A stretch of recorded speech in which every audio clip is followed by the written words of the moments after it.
సాయిరామ్ సాయిరామ్ సాయిరామ్ సాయిరామ్ వేస్తావమ్మా సాయిరామ్కి. సాయిరామ్ అండి. సాయి ఓం సాయి శ్రీ సాయి జయ జయ సాయి. హాయ్ అండి అందరికి.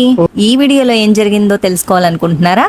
అయితే లాస్ట్ వరకు వీడియో ఎక్కడ స్కిప్ చేయకుండా చూసేసేయండి. Welcome to my channel. నేను మీ రమ్య లవ్స్ డాన్స్.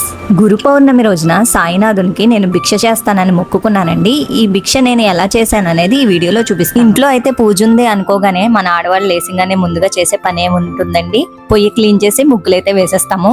ఆ ముగ్గులు వేసింగానే మనకైతే పూజకలు అయితే అక్కడే కనబడిపోతుంది. ఇంకేముందండి, నెక్స్ట్ పని అయితే మీకు తెలిసిందే, ఇల్లు క్లీన్ చేసేసుకోవడం. మామూలుగా అయితే నేను రోజు లేసింగానే హాట్ వాటర్ తాగేసి డాన్స్ ప్రాక్టీస్ అయితే చేసుకుంటాను. కానీ ఆ రోజు పూజ ఉంది కాబట్టి కాసేపు యోగా అయితే చేసుకున్నాను. నెక్స్ట్ అయితే స్నానం చేసేసి మెయిన్ డోర్ అయితే తీసేసి ఒకసారి సూర్యనారాయణ మూర్తికి అయితే నమస్కారం చేసుకున్నాను. ఒకసారి మా బుజ్జిగడిని చూసి వచ్చేసి ప్రసాదం చేయడానికి అయితే వెళ్ళిపోయాను. ఇకపోతే మా బుజ్జిగడికి కావాల్సిన స్నాక్ బాక్స్ అండ్ వాటికి టిఫిన్ అన్ని రెడీ పెట్టేసుకున్నాను. గురు పౌర్ణమి రోజున నేను ఎప్పుడు బాబాకి కట్టు పొంగలి అండ్ సేమియా కేసరి అయితే నైవేద్యంగా చేస్తాను.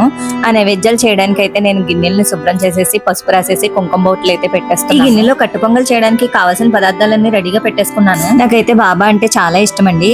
ప్రతి సంవత్సరం గురు పౌర్ణమి అయితే తప్పకుండా చేస్తాను. లాస్ట్ ఇయర్ గురు పౌర్ణమికి నేను మొక్కుకున్నానండి బాబాకి ఒక సంవత్సరం పాటు స్తవన మంజరి చదువుతాను. స్తవన మంజరి అంటే బాబాని కీర్తిస్తూ దాసుగుణ మహారాజ్ రాసిన మహాద్భుతమైన మహిమ గల పుస్తకం అండి అది. ఈ ప్రసాదం అయ్యేలోపు మా బుజ్జిగాడిని అయితే ఒకసారి లేపడానికి వెళ్ళాను. వాడు కనిపెట్టేశాడు నేను పూజలో ఉన్నానని. స్కూల్ మానేయడానికి ఇదే ఛాన్స్ అనుకున్నాడు, కానీ నేనైతే మానేవలేదు. నెక్స్ట్ అయితే నేను సేమియా కేసరికి కావాల్సినవి రెడీ పెట్టేసుకుని సేమియా కేసరి అయితే ప్రిపేర్ చేసేస్తున్నాను. ఒక్కొక్కరికి ఒక్కో ఇష్టదైవం ఉంటారండి. ఎవరి ఇష్టదైవాన్ని వాళ్ళు గౌరవించుకోవాలి, ఎందుకంటే ఇష్టదైవం తల్లితో సమానం. నాకైతే బాబా గారు కల్లో కనపడి స్వీట్ బాక్స్ అయితే నా చేతికి ఇచ్చారు. అప్పటి నుంచి నాకు బాబా అంటే చాలా ఇష్టం. ఇకపోతే మన సేమియా కేసరి అయితే రెడీ అయిపోయింది. పంచదార వేసేసి పక్కన పెట్టేసుకున్నాను. రెండు ప్రసాదాలు బౌల్స్ లోకి తీసేసి ఒక పక్కన పెట్టేసుకున్నాను.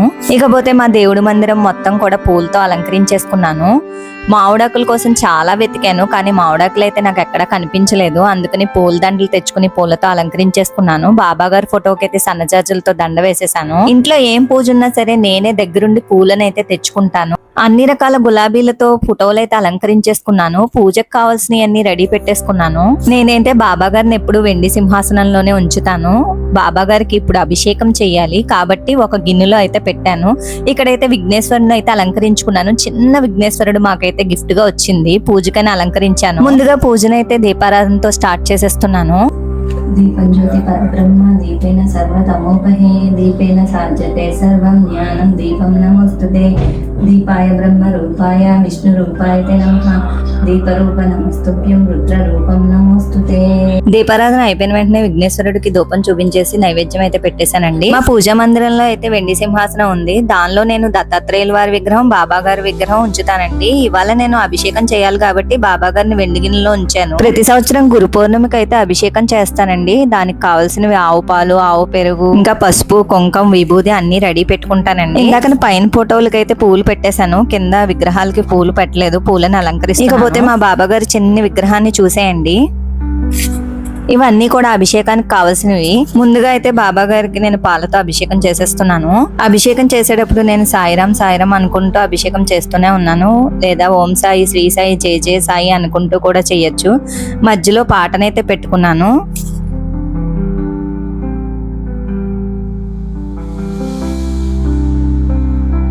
నెక్స్ట్ వచ్చేసి బాబా గారికి నేను తేనెతో అయితే అభిషేకం చేసేసాను. ఆ తర్వాత పెరుగుతో అయితే అభిషేకం చేసేసాను. ఇప్పుడు పసుపుతో అయితే బాబా గారికి అభిషేకం చేస్తున్నాను. ఆ తర్వాత అయితే బాబా గారికి గంధంతో అభిషేకం చేశాను. ఇక్కడ కొంచెం నా వాయిస్ వినపడుతుంది, భయపడకండి.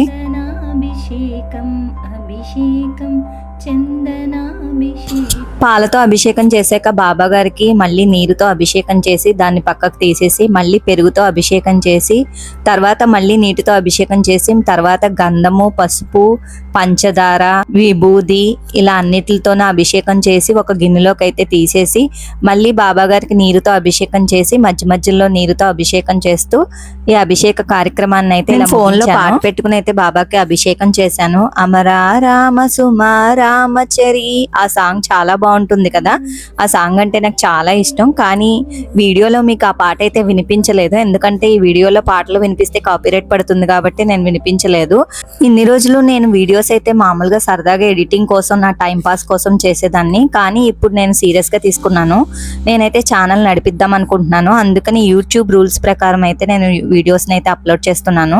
అందుచేత ఈ పాటలు అయితే వినిపించకూడదు యూట్యూబ్ రూల్స్ ప్రకారం. అందుకే మధ్య మధ్యలో నా వాయిస్ అయితే వినిపించింది. పొరపాటు నా వాయిస్ నచ్చకపోతే ఏమీ అనుకోకండి. లాస్ట్ లో బాబా గారికి విభూతితో కూడా అభిషేకం అయితే పూర్తయిపోయింది. ఇప్పుడు నేను విగ్రహాన్ని ఒక గిన్నెలోకి తీసుకుని వాటర్ తో అయితే క్లీన్ చేసేసి బాబా గారికి గంధం బొట్లు అయితే పెట్టేస్తున్నాను. ఒక చిన్న విరజాజుల దండన అయితే తయారు చేసుకుని దత్తాత్రేయుల వారికి, బాబా గారికి అయితే వేసేసాను. మా పూజా మందిరంలో బాబా గారి సింహాసనం ముందర బాబా గారి పాదాలు ఉంటాయి, వెండి పాదాలు. అవి ప్రతి గురువారం నేను ఆ పాదాలు కడిగి గంధం రాసి బొట్టు పెట్టి బాబా గారి ముందుంచి పూలు పెడతాను. అభిషేకం అయిపోయిన వెంటనే ముందుగా బాబా గారి పాదాలు కడిగేసి గంధం బొట్లు పెట్టేసి బాబా గారి ముందుంచేసి పూలైతే పెట్టేశాను. ప్రతిరోజు బాబా గారికి నైవేద్యంగా 2 పళ్ళు అయితే పెడతాను. ఈ రోజు కూడా ప్రసాదం చేసిన పళ్ళు పెట్టాను. ఇవైతే వెండి పూలండి. బాబా గారికి వెండి పూలతో అష్టోత్తరం అయితే చేసేస్తున్నాను. సాయినారాయణ నమః, ఓం లక్ష్మీనారాయణాయ నమః, ఓం శ్రీకృష్ణమాదిత్యాది రూపాయ నమః, శేషసాయనే నమః, గోదావరి తటశిలి వాసినే నమః, ఓం భక్త హృదయాయ నమః. అలా నేను అష్టోత్తరాన్ని అయితే ముగించేశాను. ఇప్పుడు నేను బాబా గారి పాదాల ముందు పువ్వులను అయితే అర్పిస్తున్నాను. పూజా మందిరంలో బాబా గారు అయితే చాలా కళగా ఉన్నారు. ఇంకొకసారి మా పూజా మందిరంలో కలకల్లాడుతున్న బాబా గారిని చూసి తరించేయండి.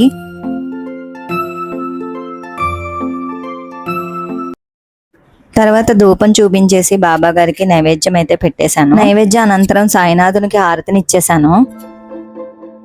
సాయినాథాయ దివ్యమంగళం, క్షీరక్షేత్రవాసాయ దివ్యమంగళం, మామకామిష్టదాయ మహితమంగళం, మామకామిష్టదాయ మహితమంగళం, లోకనాథాయ సాయి దివ్యమంగళం, అనంతరం బాబా గారికి వింజామరం కూడా చూపించి ధూపం వేసి బాబా గారి కొబ్బరికాయని అయితే సమర్పించేశాను. పూజ పూర్తయింది కదా, ఒకసారి గుడికెళ్ళి బాబా గారి దర్శనం చేసుకుందామని బయలుదేరాను. నేను మా వారు కరెక్ట్ గా మా ఇంటి ముందు బాబా గారే పంపించినట్టుగా ఒక ముసలావిడైతే కూర్చుని నాకేమైనా పెట్టమ్మా ఆకలేస్తుంది అని అన్నారు. నేను చేసిన ప్రసాదాలు 2 కూడా ఆవిడకి ఇచ్చాను. అలాగే ఒక చీర ఉంటే ఇవ్వి, కాటన్ చీర అని అడిగారు.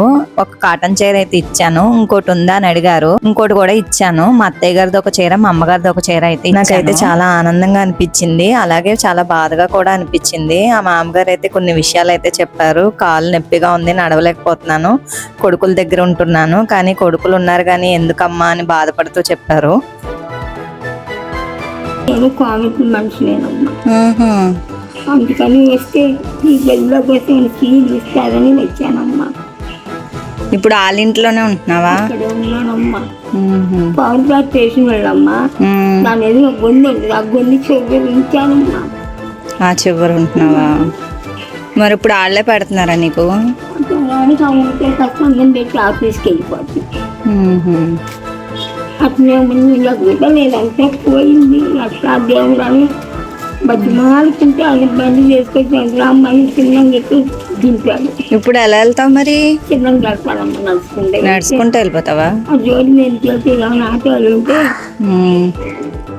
సరే అయితే జాగ్రత్తగా వెళ్ళు మరి.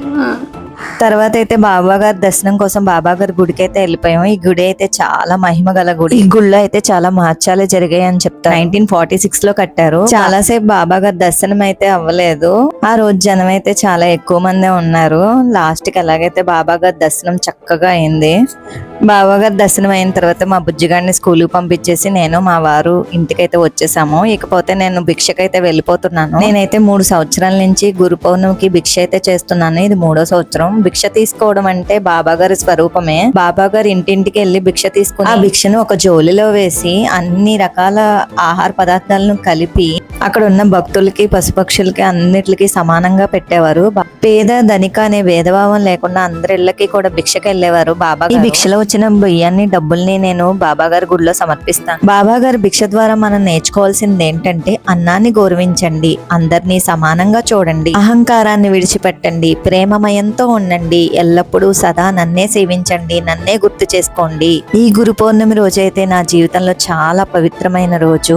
బాబా గారి ఆశీర్వాదంతో దాంతో నేను నా భిక్షను అయితే పూర్తి చేశాను. నా సాయినాథు నాకు ఆశీస్సులు మీ అందరికీ లభించాలని కోరుతూ ఇంతటితో ఈ వీడియోని ఎండ్ చేస్తున్నాను. మీ అందరికీ కూడా థ్యాంక్ యూ సో మచ్ అండి ఈ వీడియో చివరి దాకా చూసినందుకు. మీకు కనుక నా ఛానల్ నచ్చినట్లయితే నా లాంగ్ వీడియోస్ కూడా ఒకసారి అబ్జర్వ్ చేయండి. నా లాంగ్ వీడియోస్ లో అయితే నేను బాబా గారి స్తవన మంజరి అయితే నేను చేశాను. అలాగే నా షార్ట్స్ కూడా చూడండి. Thanks for watching. సబ్స్క్రైబ్ చేసుకోండి. సబ్స్క్రైబ్ మటుకు మర్చిపోకండి. బెల్ బటన్ ఆన్ చేసుకోండి.